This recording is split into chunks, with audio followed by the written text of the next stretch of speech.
Halo, apa kabar? Kita ketemu kembali dengan saya Bung Ropan.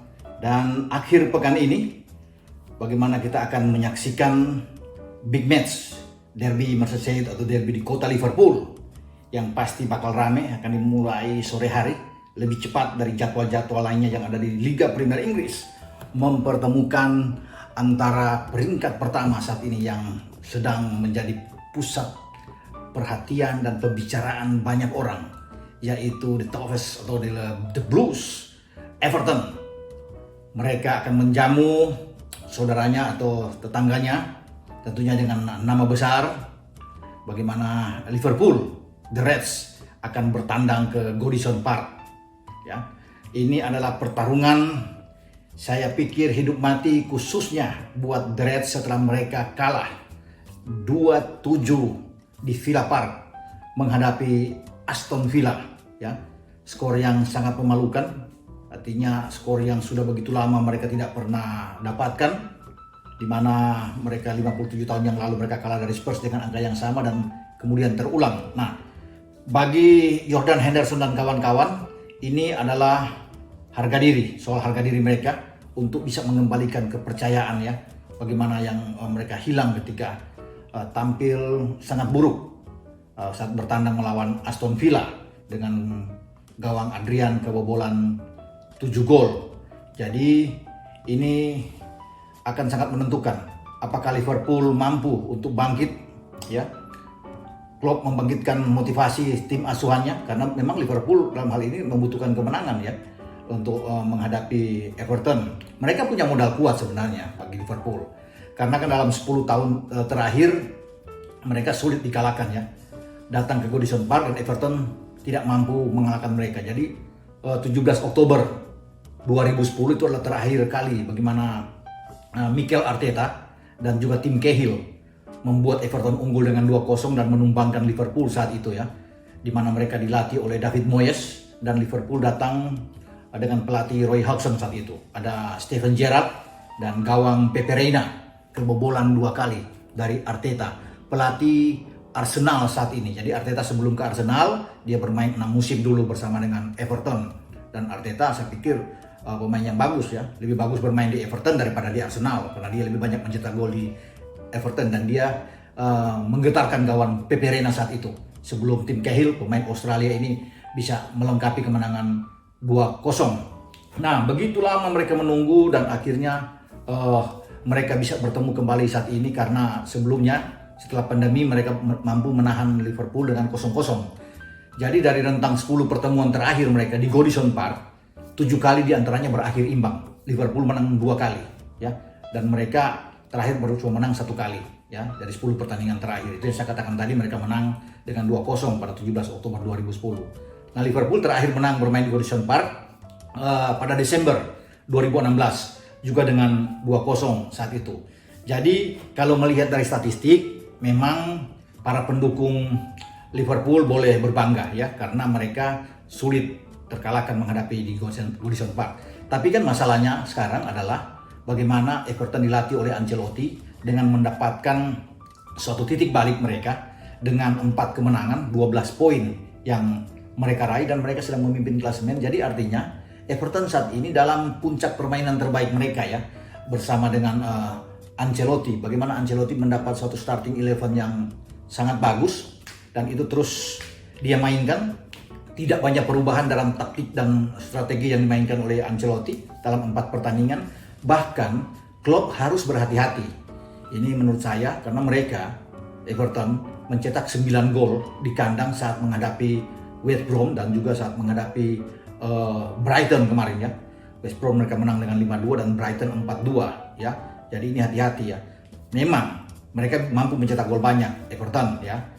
Kemudian bagaimana menempatkan Dominic Calvert-Lewin dengan 6 gol. Kemudian James Rodriguez dengan 3 gol. Tapi mereka juga banyak kemasukan di kanan dengan 4 kali kemasukan, ya.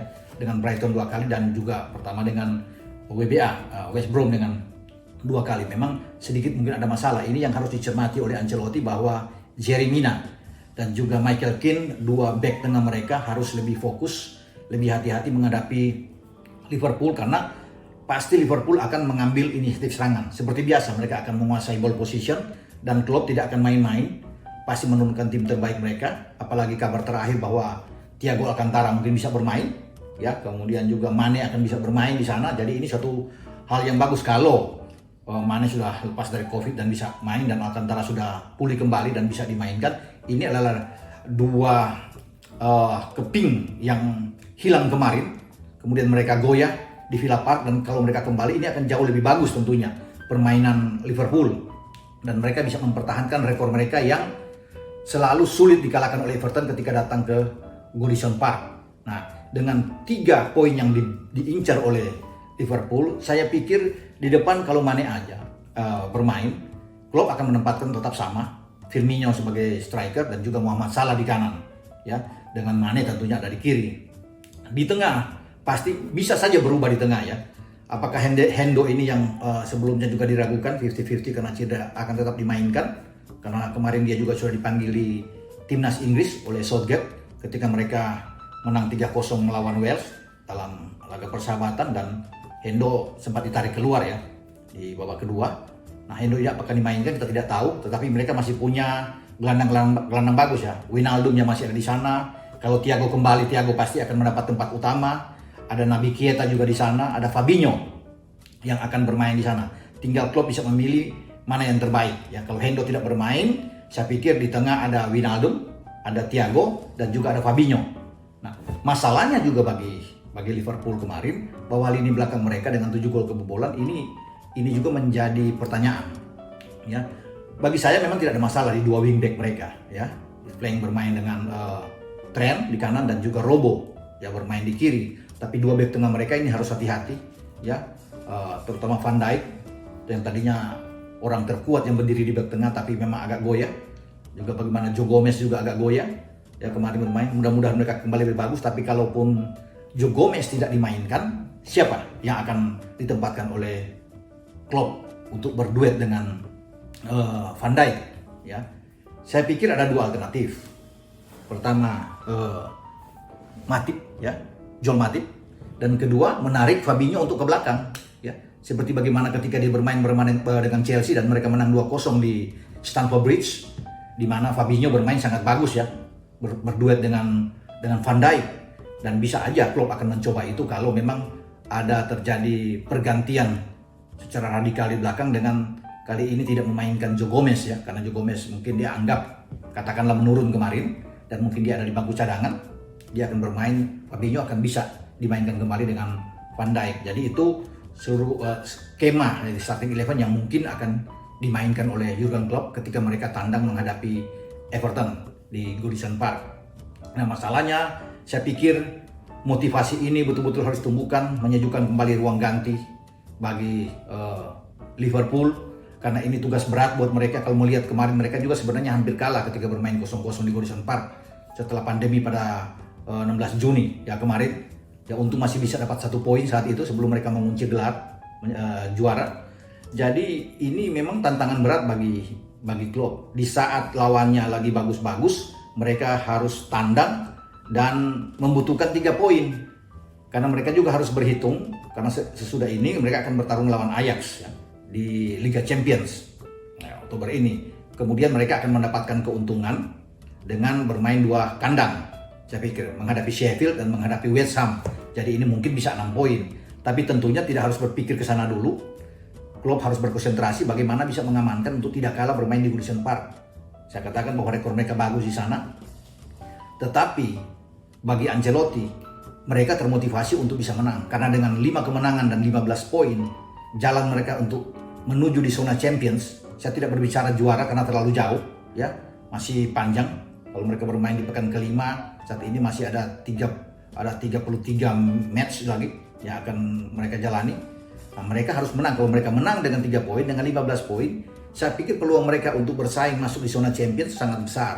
Karena itu menjadi target utama bagi Ancelotti, mengembalikan tim ini setelah 25 tahun Everton itu tampil buruk di liga atau di liga Premier Inggris, ya, termasuk mereka di divisi 1 sebelumnya. Ini saatnya bagi Everton ketika mereka start dengan bagus. Setelah akhir tahun 70 mereka melakukan dengan 4 kemenangan beruntun. Nah ini untuk bisa melihat apakah mereka ada di Liga Champions kalau mereka mampu mengalahkan Liverpool. Ya, saya pikir punya kesempatan buat mereka untuk mengalahkan Liverpool dengan materi yang ada saat ini. Tentunya jauh ketika mereka bermain 0-0 kemarin setelah pandemi dengan Liverpool, dengan apa yang ada sekarang, saya pikir ini jauh berbeda. Ya, di depan tetap mereka akan kuat dengan Calvert-Lewin dan Richarlison. Mungkin saya pikir James Rodriguez akan tetap bergeser tetap di kanan, tapi di tengah ini ada sedikit perubahan ya. Bisa ada perubahan di sini. Banyak memang pilihan di sini, tapi menurut saya penempatan Abdoulaye Doucouré tetap kuat di sini, ditambah dengan Alan yang mungkin akan kembali, itu menjadi alternatif utama yang bisa bermain di sini. Kita akan melihat sejauh mana yang akan dilakukan oleh Carleto di sini, karena mereka juga punya Tom Davies ya, yang juga bisa menggalang lini tengah.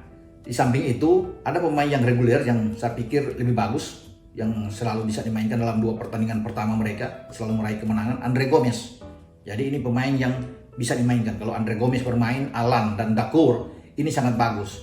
Dengan kemungkinan bahwa Tom Davies akan datang dari bangku cadangan untuk bisa menggantikan salah satu di antara 3 pemain tersebut. Tapi kalau Tom Davies masuk pun mungkin akan ditarik keluar adalah Alan ya, dalam posisi yang sama. Di belakang juga tetap harus fokus. Saya katakan bahwa Jeremy Mina dan Kane harus tetap fokus karena mereka menghadapi Trisula Liverpool yang sangat kuat. Apalagi dengan datangnya Mane, dan mereka bertekad untuk bisa memenangkan pertandingan, membawa pulang 3 poin, ini harus berhati-hati. Mereka lengah akan berbahaya.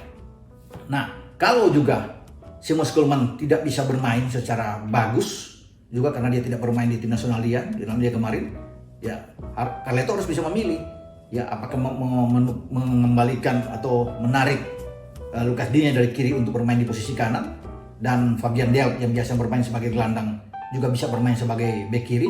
Itu tergantung dari pemikiran tentunya bagi Carleto untuk bisa menempatkan siapa pemain yang ada di belakang, karena ini penting bermain di dua bek ini, karena Liverpool kita tahu bersama sangat kuat ya, dengan Robo dan Trent bermain dari situ, kemudian Salah dan juga Mane.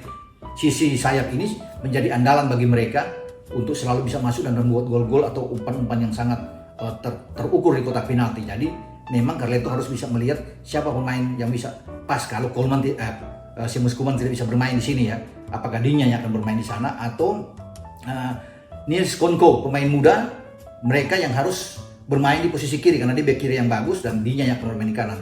Ini semua tergantung dari Carleto karena dia lebih tahu sebagai pelatih yang profesional ya, dengan apa yang dilakukan dengan 4 pertandingan di mana mereka meraih 12 poin. Nah, kita lihat apakah Everton mampu memukul KO Liverpool di Goodison Park dan mereka bisa mengulangi apa yang dilakukan pada tahun 2010 kemarin dengan 2 gol Arteta dan tim Cahill di bawah David Moyes. Tentunya kita akan tunggu bagaimana keganasan dari Everton untuk bisa membabat Liverpool. Memang ini satu hal yang sangat sulit, tapi inilah pertandingan yang nantinya kita akan tunggu yang menentukan dalam derby Merseyside.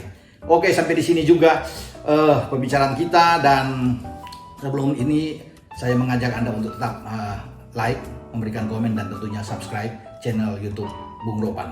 Sampai jumpa lagi. Ciao.